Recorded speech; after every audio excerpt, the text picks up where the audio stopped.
CustomTacticals.com here, and we're looking at a Buck Strider SVMF knife.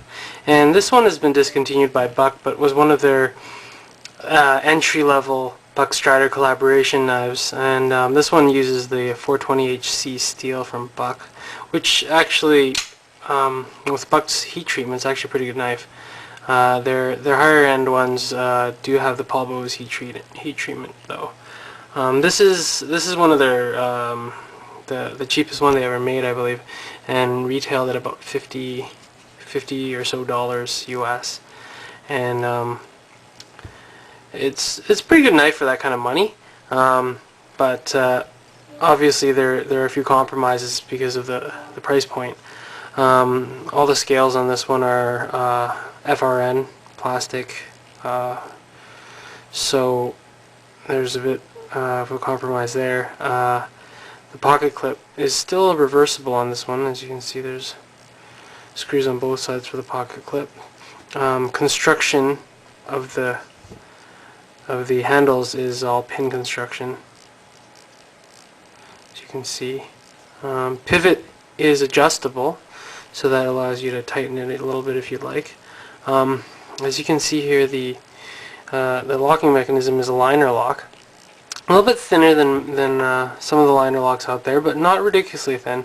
The only reason why it probably seems thin to some people looking at it is because it's a really thick knife.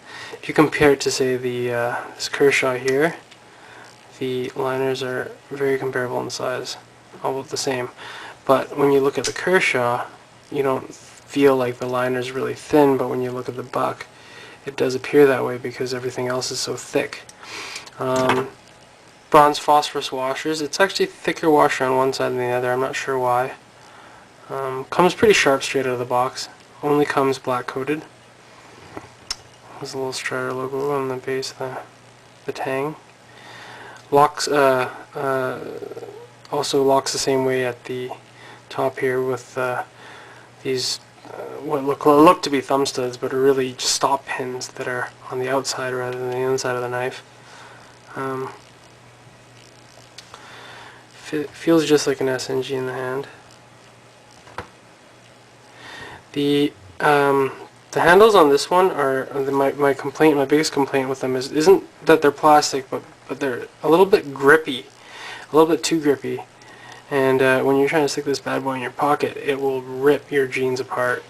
The pocket clip's tight, and this stuff is really grippy. I'm going to show you what this looks like next to a real SNG, just so you guys can get sort of the idea. It's identical in size as far as length is concerned. Almost looks like they use the same mold. As you can see, the screws are in different positions on this one. The real SNG only has one straight across the back here because it's got the integral liner thing, whereas this one has spacers. Same number of grooves down the back though. What's interesting is the Buck is actually thicker than the actual Strider by quite a bit, as you can see. But the Strider, of course, has the frame lock here.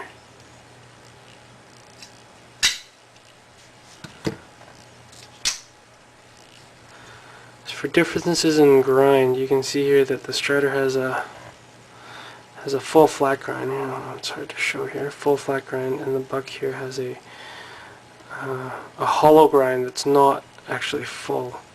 So the Strider is probably going to have a slightly thinner edge. As for blade thickness, you can see that the Strider is slightly thicker. Just a hair. It's just a tiny bit.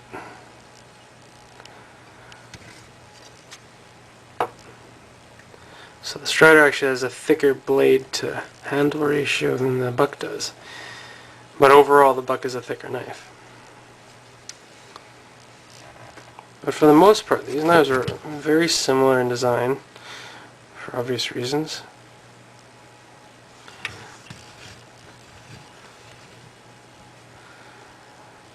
But when you're using it, the quality does show. I mean, this does not feel the same as the Strider. This is one of the original, or older Strider SNGs from Generation 2, when they were still numbered.